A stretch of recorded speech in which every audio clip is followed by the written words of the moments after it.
200 years, our Corps has done two things for this great nation. We make Marines, and we win battles. Hoorah! Never forget that.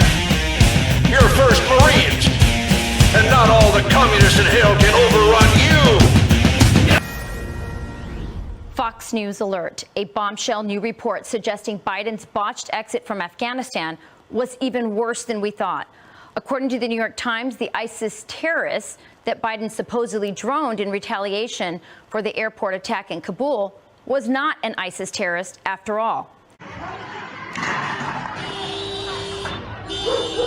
In one of the final acts of its 20-year war in Afghanistan, the United States fired a missile from a drone at a car in Kabul. It was parked in the courtyard of a home, and the explosion killed 10 people, including 43-year-old Zamarai Ahmadi and 7 children, according to his family.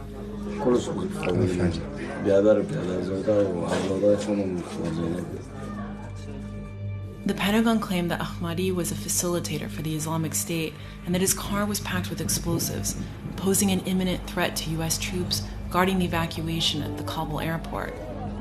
The procedures were correctly followed, and it was a righteous strike. What the military apparently didn't know was that Ahmadi was a longtime aid worker who colleagues and family members said spent the hours before he died running office errands and ended his day by pulling up to his house.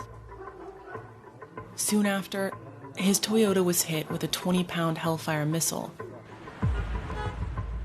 What was interpreted as the suspicious moves of a terrorist may have just been an average day in his life. And it's possible that what the military saw Ahmadi loading into his car were water canisters he was bringing home to his family, not explosives. Using never-before-seen security camera footage of Ahmadi, interviews with his family, co-workers, and witnesses, we will piece together, for the first time, his movements in the hours before he was killed.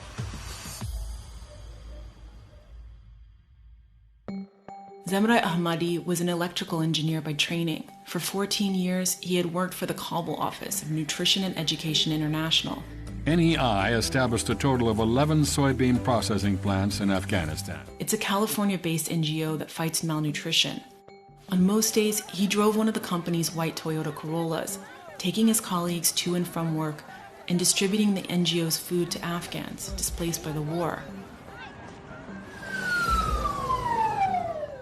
Only 3 days before Ahmadi was killed, 13 U.S. troops and more than 170 Afghan civilians died in an Islamic State suicide attack at the airport.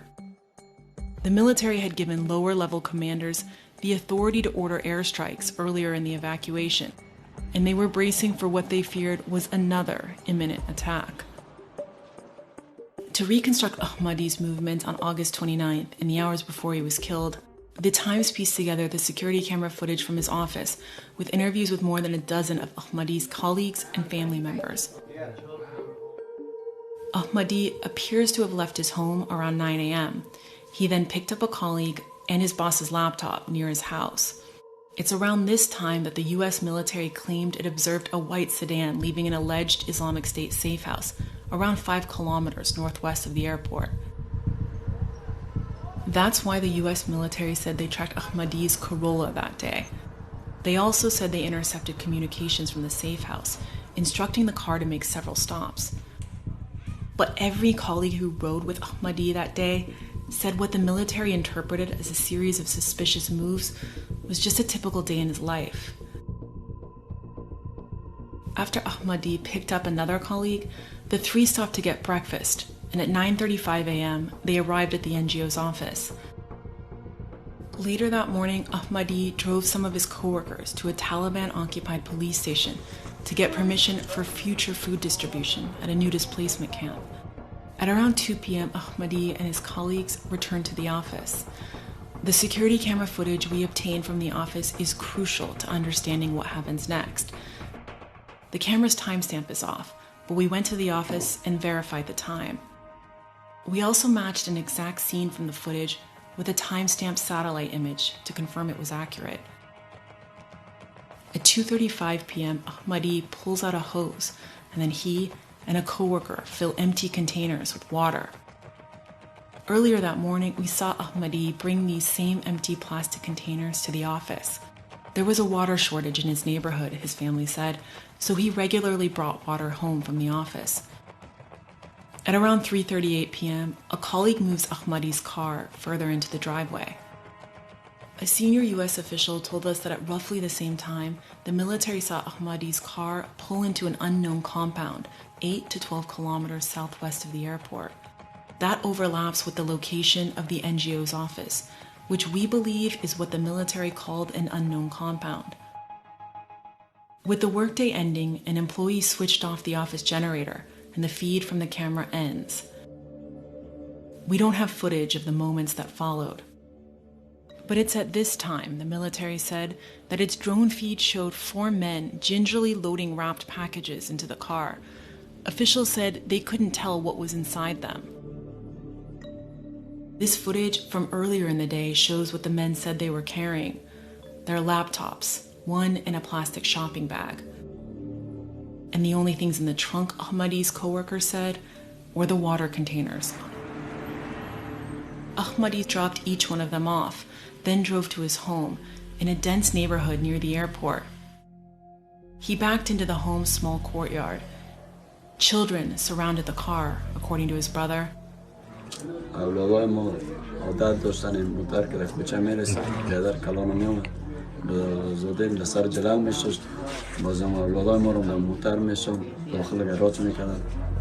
U.S. official said the military feared the car would leave again and go into an even more crowded street or to the airport itself. The drone operators, who hadn't been watching Ahmadi's home at all that day, quickly scanned the courtyard and said they saw only one adult male talking to the driver and no children. They decided this was the moment to strike.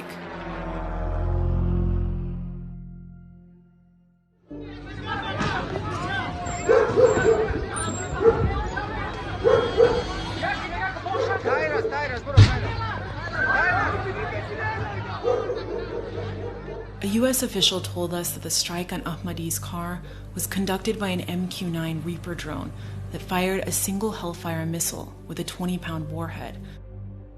We found remnants of the missile, which experts said matched a Hellfire at the scene of the attack. In the days after the attack, the Pentagon repeatedly claimed that the missile strike set off other explosions, and that these likely killed the civilians in the courtyard. Significant secondary explosions from the targeted vehicle indicated the presence of a substantial amount of explosive material. Because there were secondary explosions, there's a reasonable conclusion to be made that there was explosives in that vehicle. But a senior military official later told us that it was only possible to probable that explosives in the car caused another blast. We gathered photos and videos of the scene taken by journalists and visited the courtyard multiple times. We shared the evidence with 3 weapons experts who said the damage was consistent with the impact of a Hellfire missile. They pointed to the small crater beneath Ahmadi's car and the damage from the metal fragments of the warhead. This plastic melted as a result of a car fire triggered by the missile strike. All 3 experts also pointed out what was missing: any evidence of the large secondary explosions described by the Pentagon. No collapsed or blown out walls, including next to the trunk with the alleged explosives. No sign that a second car parked in the courtyard was overturned by a large blast. No destroyed vegetation. All of this matches what eyewitnesses told us, that a single missile exploded and triggered a large fire. There is one final detail visible in the wreckage: containers, identical to the ones that Ahmadi and his colleague filled with water and loaded into his trunk before heading home. Even though the military said the drone team watched the car for 8 hours that day, a senior official also said they weren't aware of any water containers. The Pentagon has not provided the Times with evidence of explosives in Ahmadi's vehicle or shared what they say is the intelligence that linked him to the Islamic State. But the morning after the U.S. killed Ahmadi, the Islamic State did launch rockets at the airport from a residential area Ahmadi had driven through the previous day, and the vehicle they used was a white Toyota.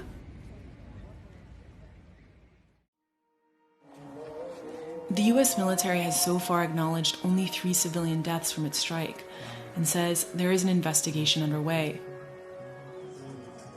They have also admitted to knowing nothing about Ahmadi before killing him, leading them to interpret the work of an engineer at a U.S. NGO as that of an Islamic State terrorist. 4 days before Ahmadi was killed, his employer had applied for his family to receive refugee resettlement in the United States. At the time of the strike, they were still awaiting approval. Looking to the U.S. for protection, they instead became some of the last victims in America's longest war.